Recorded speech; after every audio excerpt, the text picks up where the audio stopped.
because I came across this amazing story, and I love telling it. I've told it loads of times in England and a few times here in New Zealand, and I just love telling this story. It's a fantastic story. That's me. A very brief bit about myself, first of all. As not as some of the blurb says, I'm a historian. I'm not. I'm a retired physics teacher. But I've delved into this because I came across this amazing story starting here, as you'll find out later. And you'll see why a POM wants to do a talk about a Kiwi pilot. I've always loved aeroplanes, and when I was 65, I got a pilot's license, light aircraft. I wasn't actually practicing for 50 years before I got it. I started at 65. And in England, we have, in many of our schools, have cadets, just like you have cadet forces around the place. And some of our schools have cadets, and for 33 years, I was an RAF reserve officer taking RAF cadets in schools. And that was great fun. I also managed to get lots of lovely flights in RAF aircraft, all sorts of things, Hercules, dropping parachutists, VC-10 tanking aircraft, even had a lovely flight in a Hawk fast jet, so that was pretty good. And for my very last biennial inspection at my last school, I invited along to do the inspection Air Vice Marshal David Walker, later Air Marshal Sir David Walker, Master of the Royal Household, important person. And the reason I invited him is because at my first school, he was Corporal Walker in the CCF Cadets. Boy done good, I think, boy done good. So I call my story in England, A Kiwi Drops In. It's better called here probably Jim's 19 Lives, or the 19 Lives of Jim. And it all started when we came out to visit our son, who lives in the south of New Zealand. We were just driving south of Blenheim, and we saw a sign to this place. Fantastic. And this is where it all started. Now, actually, I want to tell you that whenever I give this talk, I say this is the best air museum ever. It really is the best because of all those wonderful dioramas and the characters and so on. It's fabulous. It's not the biggest. The only place I haven't said it's the best is when I did this at Christchurch. So, here we are at Omaka.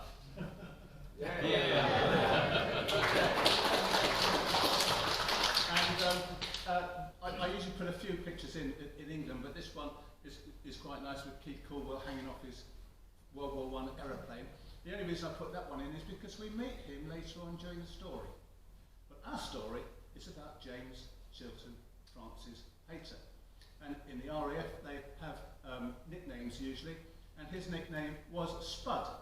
And that's because in England, Hayter sounds like potato, doesn't it? That's true, actually. And he called himself Jim, so I should call him Jim. And I want to show you what modern software can do. So look at Jim's face. It can bring it into colour. A friend of mine can colorise black and white pictures, so it really makes it more realistic. But he wasn't just Jim Hayter. He was Jim Hayter DFC and Bar. He won the Distinguished Flying Cross twice, and as you'll find out later, richly deserved. Now, I did quite a bit of research, and I have 4 main avenues of research. One of them was meeting Jim's niece, Becky, who lives in Nelson, or just outside Nelson, and she gave me a lot of information. Another chap, very, very useful, he's a Kiwi, but lives in Australia. He's a collector, and he bought all of Jim's memorabilia. He's got all the medals, the press cuttings, photos, paintings, and best of all of his logbooks. And he was really useful to me in photocopying various bits of the logbooks, which you'll see later on. A chap called Philip Day lives near me in England. He actually produces wonderful films of Second World War pilots, mainly during the Battle of Britain. He was the one that did the colorisation of that picture, and he also does AI, which you will see later on. The other main source was this book called A Class for the Few by Kenneth Wynne. It had a lot about Jim in there, and I actually was given by a distant relative of Jim's a letter which he wrote to Kenneth Wynne, and you're going to see some extracts of that later during this story as well. So, on with the story. There's Jim. You of course know that we can make him in colour, so let's do it. There we are, lovely picture of Jim. A young airman, full of life, great fun, and he's got to have an official RAF photograph taken, and you can imagine what the photographer was saying. He says something like, "Now look here, Hayter, stop mucking about and bloody behave yourself, because we want this to be an official photograph. Look serious."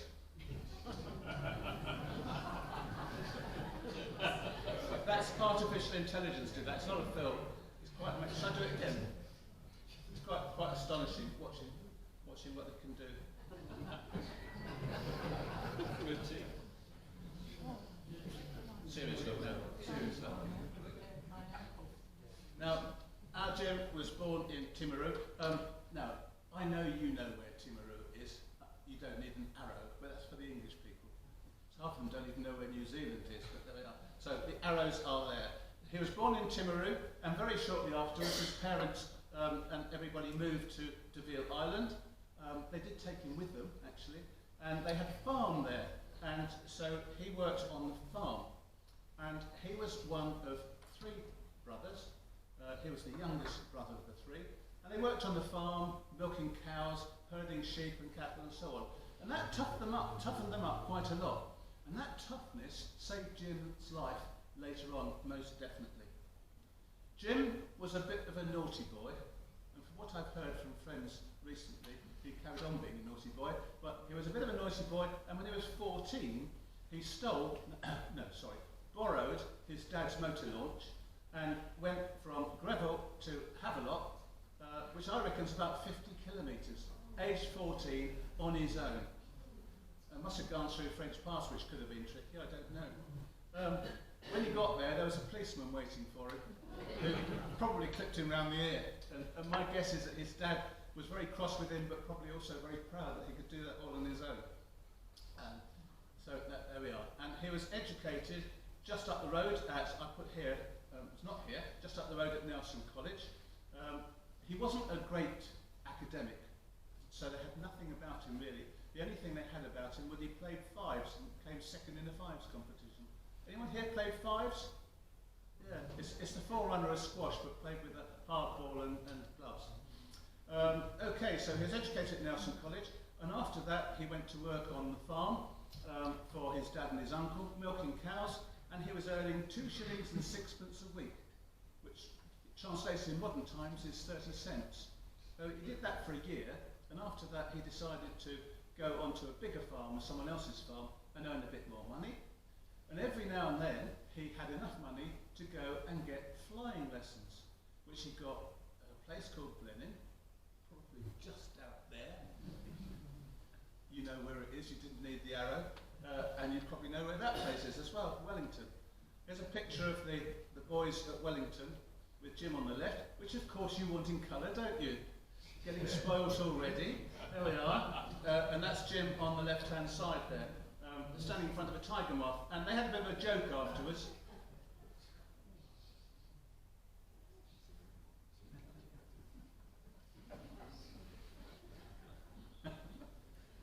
Good day.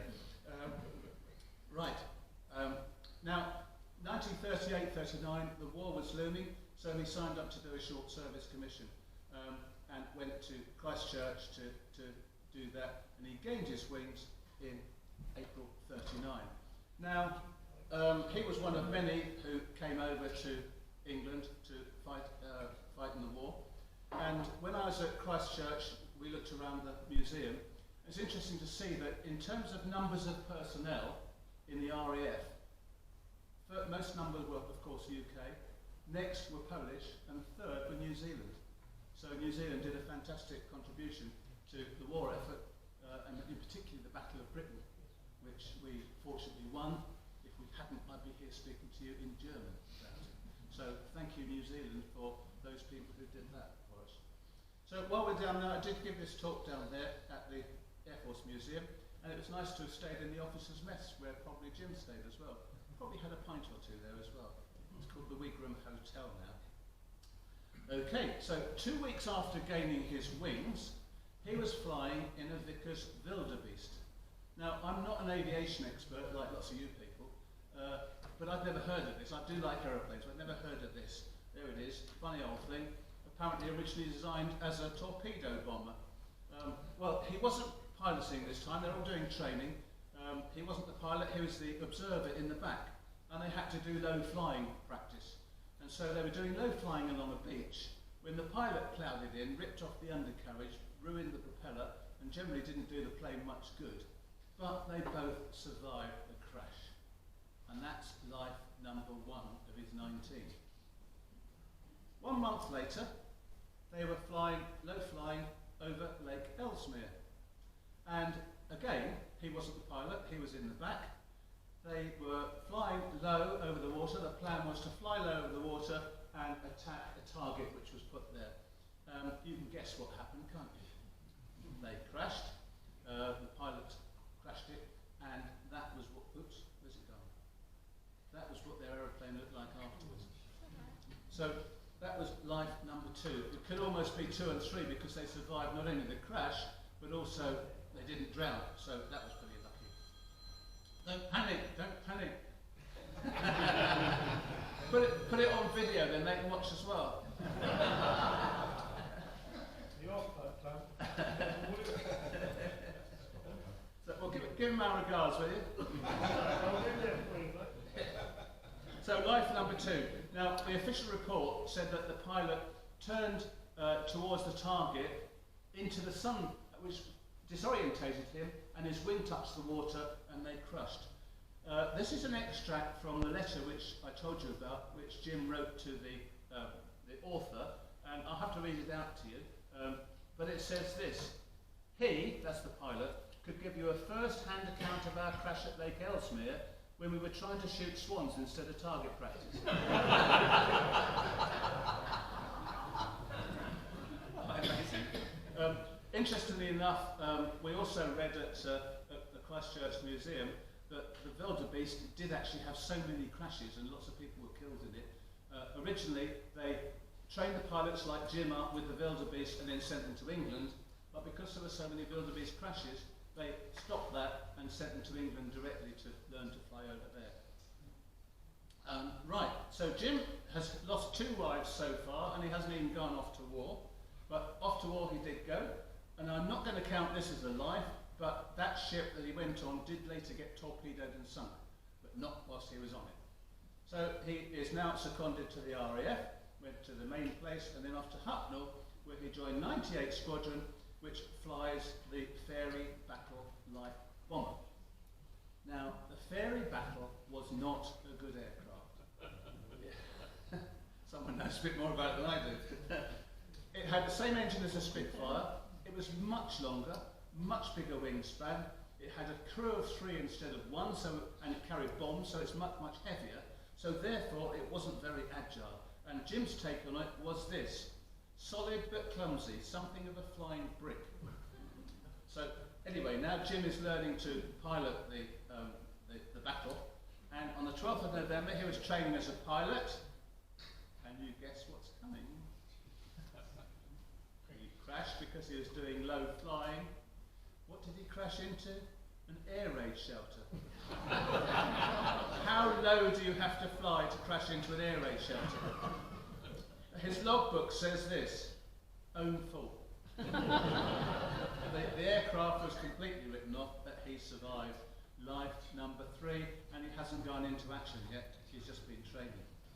However, after a bit more training, he joined 103B, that's B for Bomber Squadron, and into active service. Now, this was a time when the British Expeditionary Force, which you may have heard about, had gone over to France to try and halt the Germans or push them back. And the aeroplane version of that was the Advanced Air Striking Force. They were stationed down at the Ridge. Here's a picture of 103 Squadron in front of a Fairy Battle. You can see how big it is, and that's Jim on the right-hand side.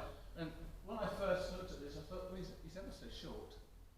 But if you look at these ones over here, it's not quite so bad. He's reasonably average, but he's standing next to 3 tall blokes. Not a good idea. And there's another picture of him. He's on the left that time. He looks a bit more average, okay, that time. His main problem with the Fairy Battle was getting into the cockpit with that great big red arrow stuck on his hat. Very okay, so as I said, it's a poor battle, poor aircraft. They later put a machine gun in the back for the observer to use when he wasn't navigating, And they did actually claim one German aircraft, probably because it was slower than them, but I don't know. To give you an idea of size, if that's the wingspan of the Battle, that's the wingspan of a Spitfire, and that's the wingspan of a typical light aircraft, like the one I used to fly. So I could always park my little aeroplane underneath one of its wings. It's a very, very big aircraft. Okay, because it was such a poor aircraft and slow, there was actually carnage. It was very vulnerable to Messerschmitts, and up to May 1940, 100 Fairey battles had been shot down, and 119 aircrew had lost their lives. So, not a great aircraft. No wonder it was sometimes called a flying coffin. And if we look at Jim's logbook here, you won't be able to read this, pity I haven't got a pointer, but basically, going from the top, it's got bombing, bombing, bombing, bombing, bombing, local night flying. That's all in about 1 week. And if you think about the statistics of how many people have been shot down and killed, and he got through all that lot for all the time he was out there, I reckon it's worth a couple more lives. It's an official picture here it was taken for the Ministry of Defence. And the type, he's written there, just underneath the left-hand one, Geoff Piper, underneath the middle one, T. Fitzgerald, and underneath the right one, Thomas, and it says, sadly written next to it, killed next day. If we look at the typing there, it says 3 battle bomber pilots having a smoke after giving the intelligence officer their reports of the air raid on the German troops. The 2 on the left are New Zealanders. And you can see some writing down the left-hand side there that Jim put on, he added on that, and it says, Fitzgerald told me this was actually the first time the Germans had been bombed. 17th of May 1940, so that's something. Well, you've all heard of Dunkirk, the evacuation of Dunkirk, where the British Expeditionary Force, or what was left of them, went to the beaches and had to be taken on. But that finished around the 4th of June. And if we look at Jim's logbook, again, you might not be able to see it very well, but they were still in France on the 16th of June. So, you know, good 2 weeks after the end of Dunkirk. And I'm going to just zoom in a bit on that logbook and read some bits to you, starting at the top. It says, bombing column northwest Paris, aerodrome attacked whilst landing, broke tail wheel, but he's annotated next to it, blown off, badly shot up. In other words, he was just coming into land and the back of his aeroplane was shot away. Then we see later, evacuation of squadron from France. This is the same day. Same day, they go to Honington, then to Little Wissington, and for some unknown reason they went from Little Wissington back to Honington again. So if you add up on the right-hand side, 9 hours of flying, including being shot up in the middle of it, what a lot of grit these guys had, didn't they? Quite astonishing. So, life number 6 for being shot up whilst landing. Okay, then in September to 615, and at last away from the Fairey battle and his flying Hurricanes. That particular aeroplane in the picture, incidentally, is hanging up in the Science Museum in London, if you ever go there. It's the same aircraft. Okay, so now a sideways step just to talk about Pat, his future wife. That's her full name, Eleanor Patricia Coote, and she was born in Assam, you'll see why later on, in 1918. That's Pat, and you want it in colour, because you're so spoiled. There we are, lovely picture. Of Pat, I would say, in pensive mood. Would you say that? Nice picture anyway. I should imagine that the photographer probably said afterwards, very nice Pat, now relax.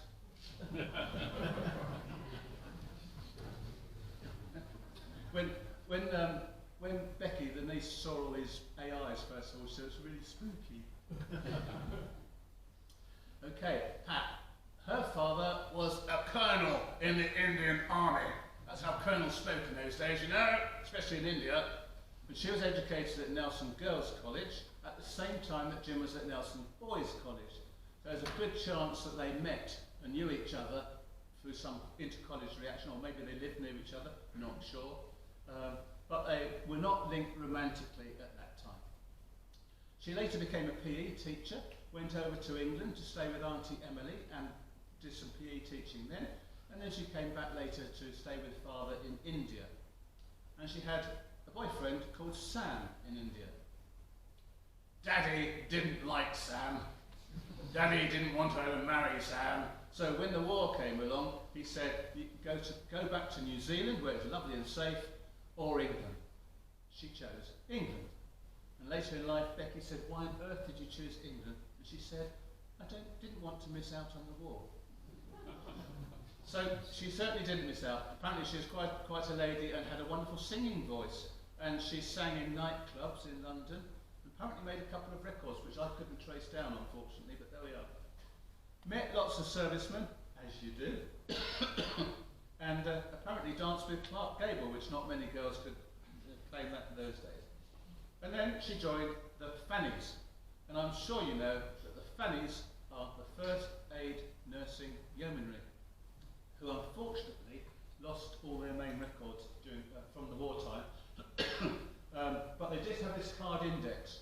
And at the top it says Coot, Eleanor, Patricia. Coot crossed out Hayter, and they got married. And it says Mrs. in red afterwards. At the top right hand, you might be able to see it, it says Number 8 Company.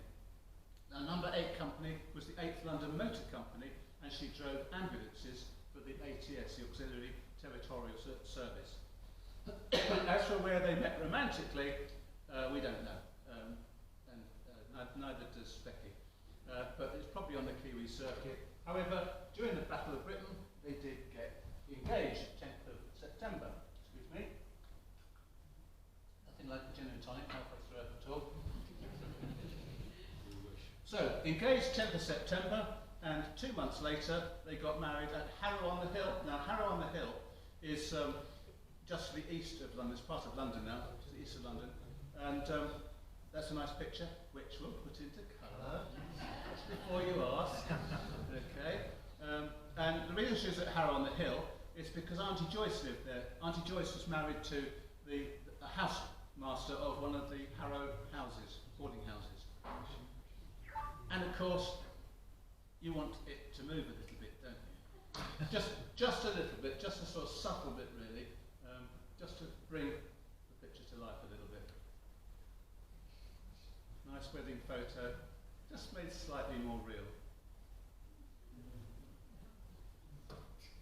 Nice, isn't it?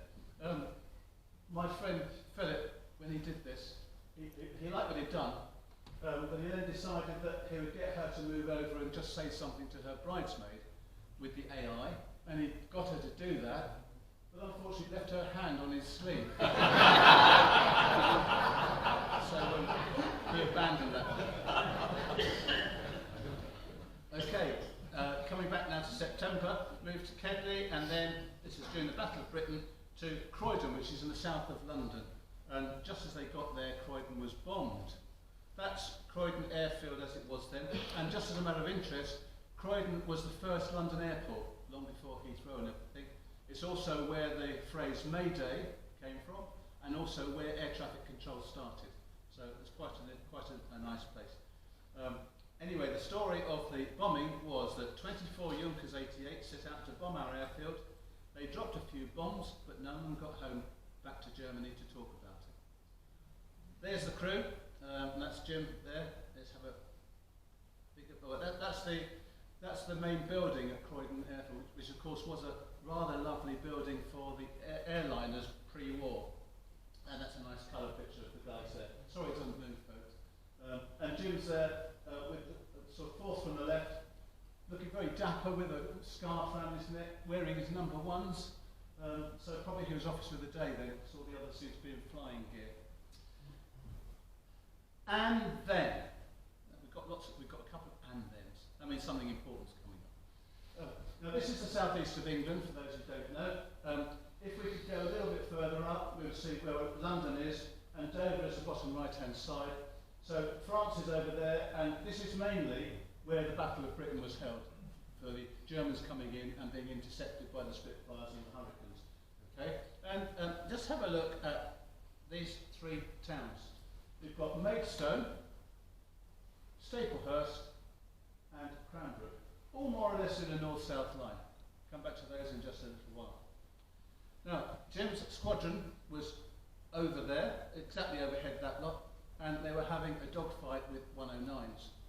And Jim got separated from the rest of his squadron, looking around, saw Messerschmitts up there, so went up to attack, not realising that there was a Messerschmitt on his tail. And he got higher and higher, and then the Messerschmitt shot him up, shot the aeroplane up badly. His instrument panel was disintegrated and he got hit by a little bit, nothing serious. And then once he was up at 25,000 feet, the Hurricane caught fire. Only one thing to do, turn it upside down and fall out of it. And there's, in the hangar next door, this was your full-scale replica of his aeroplane. I like the detail as well here. I can't do a pointer on here. The ailerons have turned to show he's turned it over, and the canopy's missing. The only thing wrong with that is it's not on fire. So can you do something about that? So that's life number 7. He got shot up and bailed out. Now, something rather horrid happened in those days. Quite often, when a pilot was parachuting down, the Messerschmitt pilot would come back and shoot at them and kill them. Which is, I'm sure it's not against the rules of war, but they did it on the basis that if they killed them, they wouldn't come back and fight again. Excuse me, Father. Well, Jim was coming down on his parachute, and he saw the Messerschmitt go around, turn back, come towards him, zoom towards him, went straight past him. The pilot went like that and flew off, waggling his wings. Jim survived that one, and I'm going to call that life 8 because he was shot down by a gentleman pilot. He was shot down by the right guy. So he was very, very lucky in that respect. What's that? Oh. All right, okay. Thanks, Carol. This is the 605 Squadron workbook for that day. And if you look at these 3 red arrows, these are his sorties for that particular day. First sortie, 7:50 for an hour and a half, 11:30 for an hour and a quarter, and then at 3:15 for his 3rd sortie of the day. These guys were doing 3 or 4 sorties a day. Whilst they're up there, they're fighting with Messerschmitts and so on. It's a nice tune. I saw a cartoon of that once with someone going on. And the last one was when he crashed, or rather when he was shot down. I reckon that these guys must have been incredibly tired after 3 or 4 sorties a day, really hard work, and so possibly that's why he didn't see the Messerschmitt on his tail. I don't know. You might remember the map. So he's parachuting down, and you might remember on the map, you've got Maidstone, which is just out of this map, Staplehurst and Cranbrook. Now, Staplehurst is where his aircraft crashed into an orchard at the back of Staplehurst, fortunately not on anybody. And Great Swifts, which is where your information in the other room tells us, actually is in Cranbrook. And Cranbrook is the town that I live in. And Great Swifts is a posh house and a big estate about 500 metres from where we live. And when I read that next door, I thought, whoa, this is interesting. I need to know a bit more. And I didn't realise what a story I was going to uncover. Now, this is why a POM wants to talk about a Kiwi M, because it's just so interesting, and I feel slightly related to it because he came to our town. That's Great Swifts is in Cranbrook. Now, Great Swifts at the time was owned by someone called Major Victor Cazalet, who was a very important person. He was a member of Parliament. He knew all the top people. He knew Sir Anthony Eden, Winston Churchill, and in fact, looking at Cazalet's diaries, I think 2 or 3 days before Jim dropped in, Churchill was staying there at Great Swifts. He was also liaison for England, for Russia, and also Poland. So he knew all the top people, was almost certainly intelligence and probably MI6 as well, all thrown in together. So he was there, he owned the place, Jim drops in. What was Cazalet doing at the time when Jim dropped in? Well, it's the Battle of Britain, and he was having a cocktail party, as you do during the Battle of Britain, when everybody's up there trying to kill each other. Quite astonishing. And then we've got this lovely diorama from next door, which is what really grabbed us, of Jim landing, and he was invited to join the cocktail party, which being Jim, of course, he accepted. That's a really lovely one there. Now, he was slightly damaged, as I said earlier, and you can see he's got a bandage on there. he was patched up by one of the guests at the cocktail party who was a doctor. And later, Jim was not amused when he got a doctor's bill. My guess is he didn't pay it. Astonishing, that. Anyway, a little bit later, Cazalet phones up Pat, who was staying with Auntie Emily, and she came and picked him up. Whether it's in an ambulance or not, I don't know. So, here's his logbook on the day, and we're going to, you can see some scribbles down the bottom right hand there. If we make them a bit bigger, it says, shot down and bailed out, and then he's annotated, landed in cocktail party as an English MP. Well, I wonder who shot Jim down. Fortunately, the Luftwaffe had wonderful records, and this is a bit small, so you won't be able to see it very well at the back, but it was shot down by someone called Adolf Galland. If you know about aeroplanes, you'll know about him. If we go further over, Galland shot down a Hurricane south of Maidstone. We saw Maidstone on the map at 17:30 hours, which doesn't fit. But then European time was an hour ahead of English time, so it does fit. And there's Major Galland, the gentleman pilot who doesn't kill people on parachutes. So we were very lucky, or Jim was very lucky about that. And I'm delighted that he was shot down by an air race rather than a rookie. So that would be a shame. Something else interesting is that number 46 there. Jim was his 46th air victory, his 46th kill. Now, you're called an ace in England if you get 5 or more. Varies a bit from country to country. But Jim was number 46, and this is 1940. Galland finished the war with 104 kills. So he was not just an ace, he was a super ace. He also later got promoted to general and was in charge of the fighter part of the Luftwaffe. That's him with Goring, who he really upset at a later date. You might have heard this story, when the Allies were pushing across France and towards Germany. Goring said to him, "What do you need to stop these advances?" And he said, "A squadron of Spitfires." Didn't go down very well. Now, Jim then came to Cranbrook, and he was the first James Hayter to come to Cranbrook. Because when I was young, a film star called James Hayter lived in Cranbrook. I went to school with his son, who actually gave me that letter. And that's him as Mr. Pickwick. He was also more famous for being Friar Tuck, I think, in Robin Hood. Well, Jim's grandfather, Francis, was the person who brought the family from England to New Zealand to settle. And, of course, James Hayter had a grandfather as well. And guess what? They were brothers. So a lovely coincidence there that 2 James Hayters came to Cranbrook. One of them stayed a bit longer than the other. So, 26th of October, he's parachuting down, so he's automatically a member of the Caterpillar Club. And you're always automatically in that if you've either bailed out or been ejected. It's called the Caterpillar Club because when they're parachuting down, apparently the strings, ropes I suppose, wobble a bit, looking a bit like the caterpillar movement, but also the canopy is made of silk, and silkworms perhaps look a bit like caterpillars. Anyway, he lands, picked up by Pat, and then 4 days later, they're flying again. So, what a lot of skill they've got, and well, a lot of them to go flying again 4 days after that. Skipping ahead then to when after they got married, they actually had a nice honeymoon, and they had 5 days allocated for it. And this is Pat's version of the honeymoon. He did nothing but talk about his squadron, and after 3 days I let him go back to them.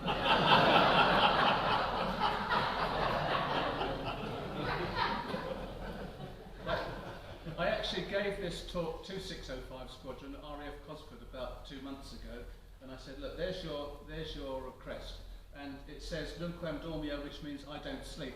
I said, that's got to go. You've got to have a new motto, and the new motto is Melius Quam Mel Lunae, which means better than a honeymoon.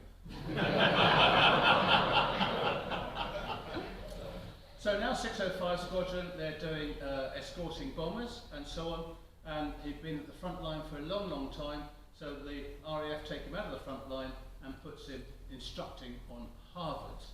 in Essex, in fact. That's sort of just to the east of London. Anyway, nice quiet job, away from the front line. Well, quiet until 17th of May, training a Canadian pilot. The Canadian pilot drank it, but they both survived. So that's life number 9.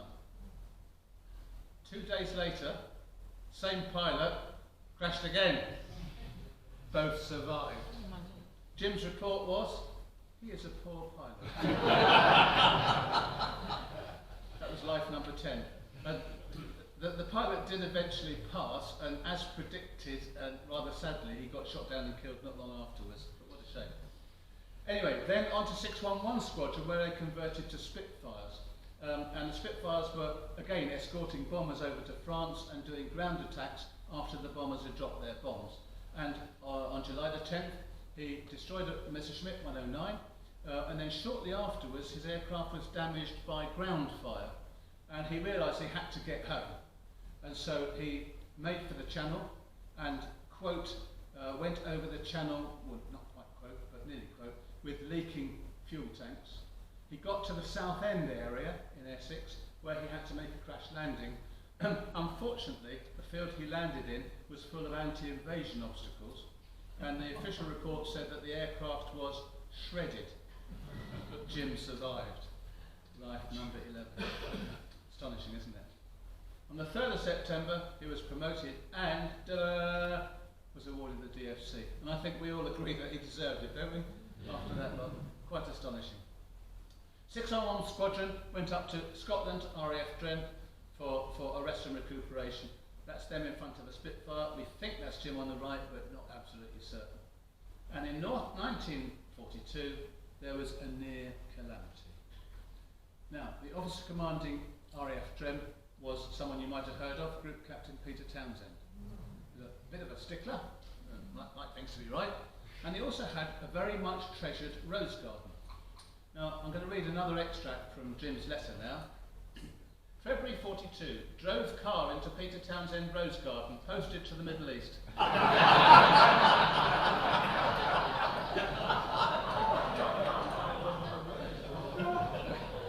We can only assume he'd been in the mess for a jar or two beforehand. So that's nearly life number 12. But indeed, he was posted to the Middle East. I don't think there's a punishment. I think that's probably on the cards anyway. So there we are. He'd done 76 sorties with 611. And apparently, he goes to 33 Squadron flying Hurricanes in North Africa. Now, a couple of nice Hurricane pictures here. On the left, they're loading up the Hurricane with bullets. And on the right, that's obviously the ops room on the right-hand side, doing up the sources for the day. These guys are putting their parachutes on. And for those of you who can see, you might think the parachute's a bit low, sort of just on their bum. But in fact, it's because it's the seat that they sit in as well. It's their seat as well as the parachute. Apparently, he goes to 33 Squadron. You can't read it very well at the top, but it does say 33 Squadron. It's got Flight Lieutenant Hayter flying a 1-hour scramble sortie for 33 Squadron. But I've been on with 33 Squadron information, and they have no record of him being in it. And that's because, in fact, he went to 274 Squadron. And that's because 33 Squadron got very, very big. Most squadrons have 3 wings, but this had 4, and so they split it up. And they split it into 33 and 274. I think they probably did the same job and probably worked together, which is why Jim was flying a 33 Squadron aeroplane. But he was on 274. Now, I know most of you are aviation experts here, so I'll skip over this one a bit quickly. Just a quick comparison between the Spitfires and Hurricanes. About the same size. The Spitfire had elliptical wings, so that made it much faster and more agile. And I'm sure most of you can tell me who designed the Spitfire.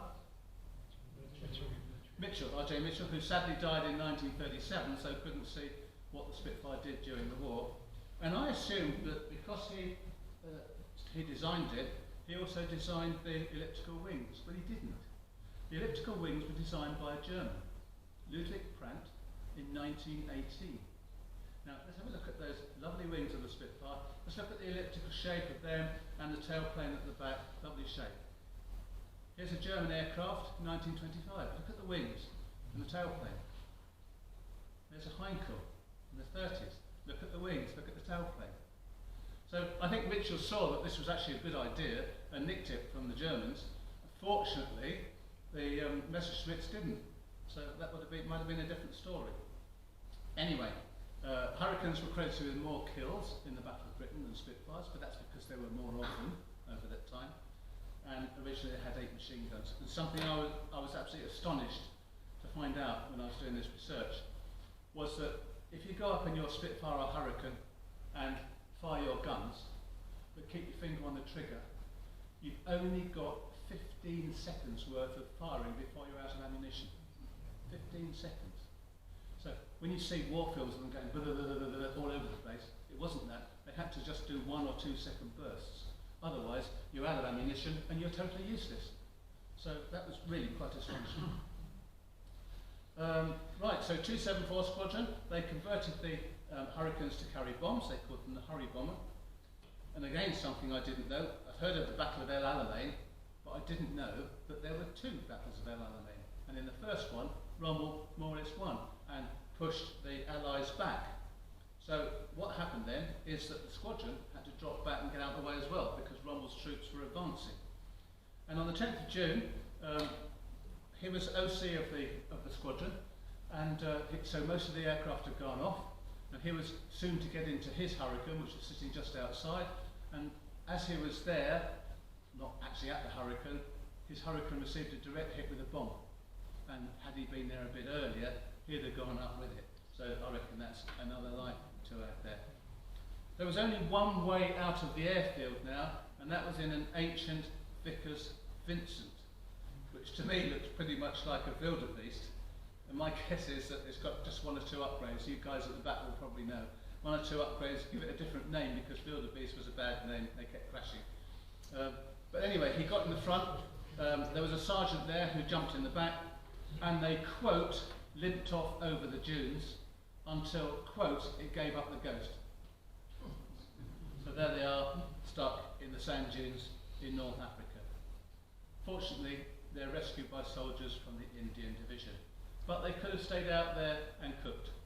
So that's life number 13. Here's another and then.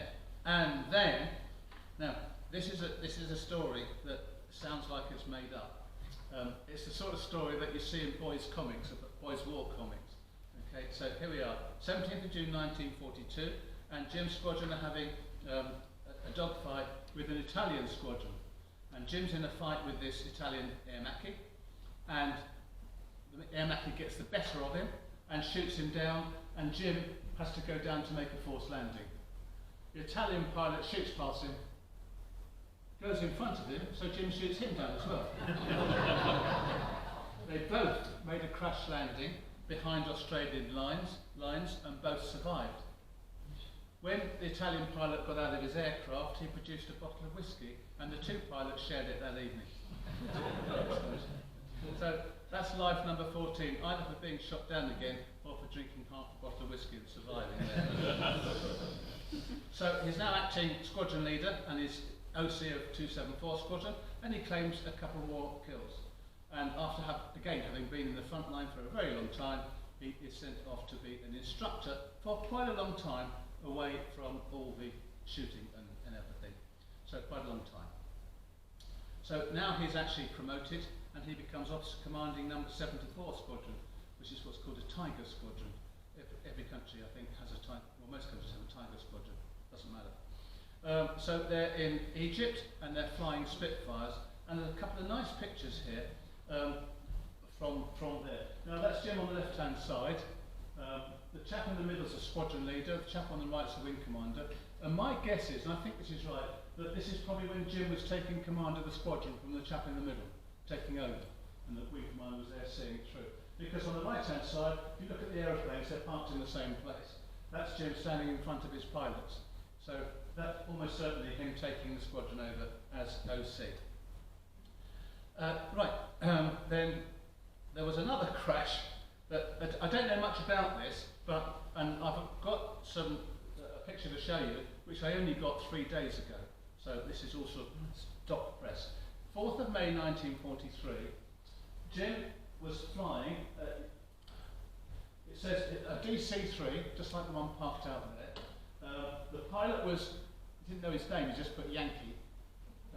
And the second pilot is self. In other words, Jim was the second pilot or co-pilot of the DC-3. As far as I know, he'd never flown a twin-engine aircraft before, and I have no idea why he was flying. And they were going from Tehran to Basra. Again, no idea why. And then we look here, crash on landing at Basra. So that's another life number 15. And I did read in one of it, I was trying to find it, one of his scribbles on another piece of paper, where he said, "A Yank crashed me." So I assume that the pilot cranked it when he was landing. Can I ask anyone here, have you ever been to the Greek islands on holiday? Islands in Greece? Anyone? Oh, a few. Has anyone been to the island of Kos? One of the Greek islands. Okay, but very nice apparently. Well, Jim went there. He liked it.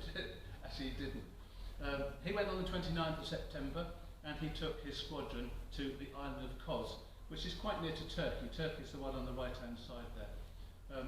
Now, I want you to look at the dates here. So 28th of September, the squadron lands at Kos. 29th of September, it was bombed. 4 days later, a full German invasion of the island. Next day, escape. You've got to scarper, literally run for their lives. Jim was nearly shot whilst he was running away. We're quite lucky because Jim took with him his logbooks and used them as a diary. And I got a transcript of that, which I very much praise because it's very long, so I praised it quite a lot. And I'm going to read it to you. I'm not very good with a Kiwi accent. I can tell my grandchildren it's time for bid, or it's eggs for breakfast, but I can't keep it up, so sorry about that.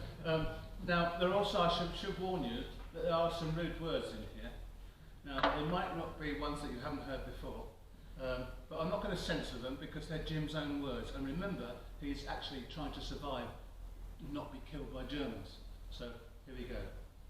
October the 3rd, things got hot and Wing Commander Love told me to beat it, which I did just in time, as no sooner had I gone than a Vari light went up from my position. I joined others in the field and ran like hell, with a lot of whirring of bullets and bloody close. South African Air Force beat it in the jeep and left us, the bastards. Eventually we reached the hills, panting like hell, pinched water and food from odd houses and got right into the mountains. Feet bad and so are the others. 109s, 110s, 88s and 87s all going like hell.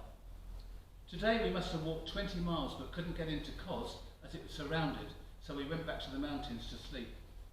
We consist of Squadron Leader Morgan, Flying Officer Lewis, Flight Sergeant Wilson and an Irk called Dobby and myself. Still lots of noise, but they have a hell of a job to get me in these hills. October the 4th. I'm writing this on the 5th, banging all night long and a hell of a lot of shrapnel. I thought the boulders would slip and fall on us. Ran into a German patrol and had to climb like bastards. Why they didn't shoot us, I don't know. The bastards never caught us. Banks of Italians in the hills trying to escape also. That's because by that time the Italians had surrendered, so they were not on the German side anymore. October the 5th. Feet were bad and the others were worse. I think Dobby is a fucking nuisance and lags all the time. An old Greek showed us a secret waterhole and while on the beach we found a bit of a raft. What luck. Dobby is getting very weak. Absolutely useless. Thinking of leaving him or shooting the bugger. Shocking night, nearly froze. October the 6th. 2 Greek boys came over to our hideout and gave us some bread and some bloody funny stuff. I killed a sheep, cooked the lot in my little Dixie. I'm desperate. Dobby's in poor condition. He'll get a bullet if he's not careful, poor bugger. Found a hut with lovely rafters. Pitching the lot will complete our raft. October the 7th. Had a nasty fright and bloody nearly shot a Durham Light Infantry bloke. They approached our camp and we were in the shallows. They came right up to us before seeing us. I put my gun right in his guts with pressure on the trigger. Christ in poor condition. 1 wounded, 3 of my squadron types with malaria. The next bastard who passes will get a couple of Italian hand grenades. I killed another sheep. He didn't say in his report how they got off Kos, but I heard that the Special Boat Service were there and they helped evacuate them to Turkey. Eventually got a boat from Turkey and sailed to Cyprus, weighing 8.5 stone, which is about 50 kilograms. So, whew, how about that? What an escape. So I'm giving him 3 lives for that. Probably deserves more. And of course, he knew how to catch sheep because he'd been on the farm and how to kill them as well. And that's the toughness I talked about earlier. That's probably what helped him to survive that time. He was mentioned in dispatches for all that, and mentioned in dispatches as sort of half medal. So that's good. Now 74 Squadron had been all over the place, so they reassembled eventually, and they came back to England, and they were given a nice new Spitfire, the Mark 9, and he'd done 5 operations with them. And the lovely painting here that someone did of Jim in his Spitfire cockpit. It was painted during the wartime.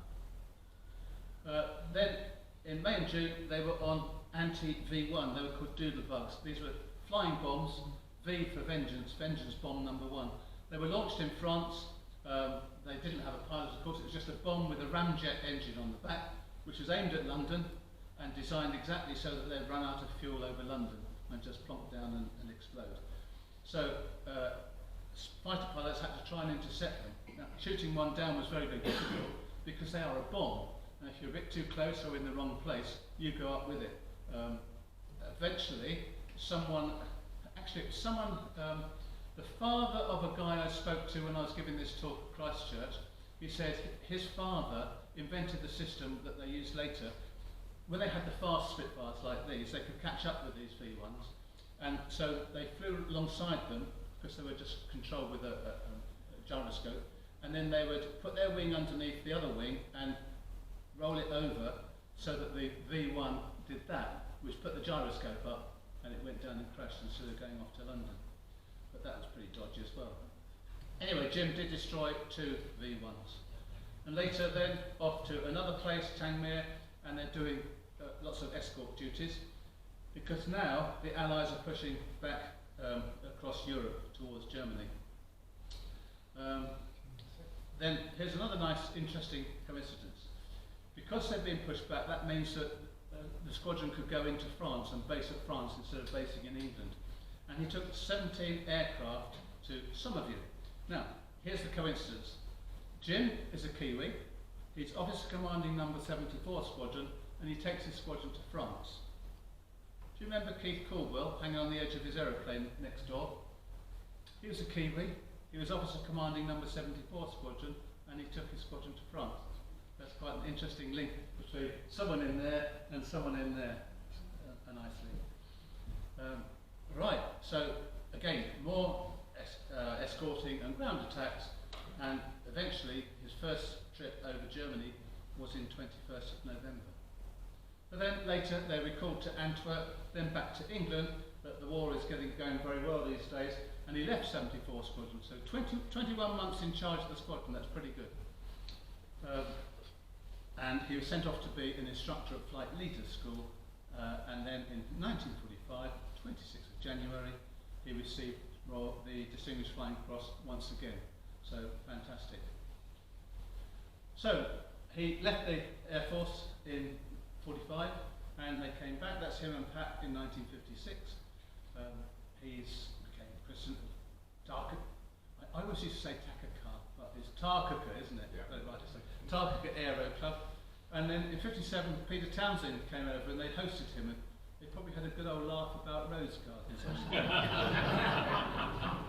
Now he went back to farming, but had been so bashed about during the war that his back was really, really bad. He'd had some back operations, and so he couldn't carry on with the farming. So he got a completely different job and went on survey ships, long way away in the Atlantic and so on, and off Singapore and so on. And he bought a skipper's sailing license, $75 to become a mate. But then in 77 he returned to New Zealand. He and Pat separated a bit later because they'd been apart for such a long time that they had drifted apart. So they separated but remained friends.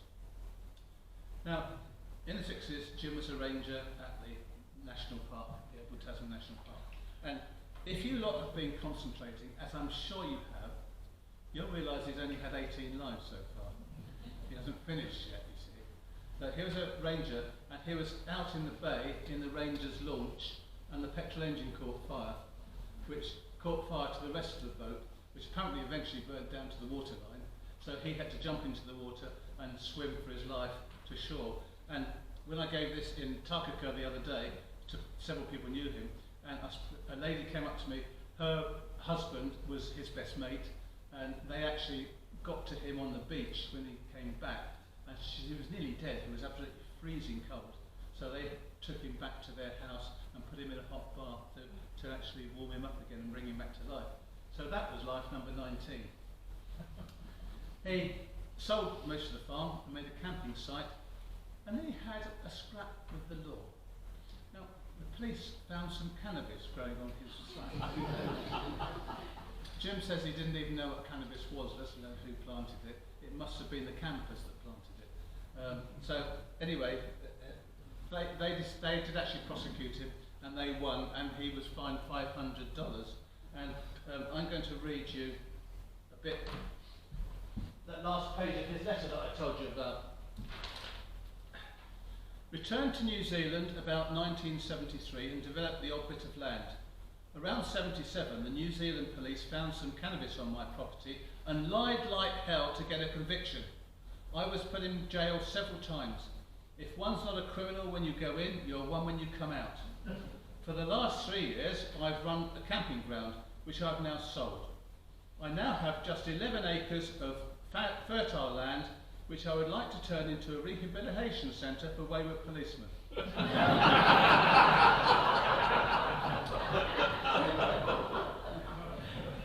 So, I dedicate this to Jim's memory. There's a nice picture of his medals with his DFC and bar on the left-hand side. He was a hero, an unsung hero, because I don't think many people knew of all of his exploits all put together. It's quite astonishing. He was definitely a fighter ace, as you see in just a moment. DFC and bar are mentioned in dispatches. Actually, he was mentioned in dispatches twice. This is his score. He destroyed 12 aircraft, probably destroyed 2, damaged 31, and shot down 2 V1s. He also claimed many ground attacks on bridges and tanks and things like that. Let's look at his operational sorties. Bombing, fighter,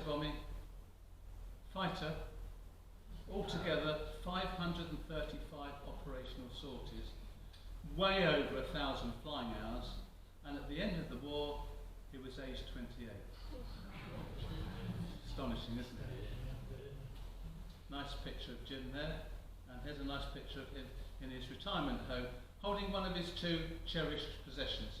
That's the 74 Squadron crest, and you can't see it very well. On the left-hand side is the names of all the officers commanding, and his is the bottom one there, which he's holding that. And the other one is the 74 Squadron Gremlin, which they actually used to often paint on the aeroplanes. In fact, later on too, I've seen jet aircraft with the Gremlin painted on. And the reason that was cherished was because it was painted by one of his pilots, who then presented it to Jim as the commanding officer, and that pilot was later killed. And so that's why Jim really cherished that one as well. So Jim Hayter, DFC and bar, hero, must have been a great bloke, 19 lives, but you can't escape them all. Number 20 came along, and that's therefore where I must end my story. Thank you for listening.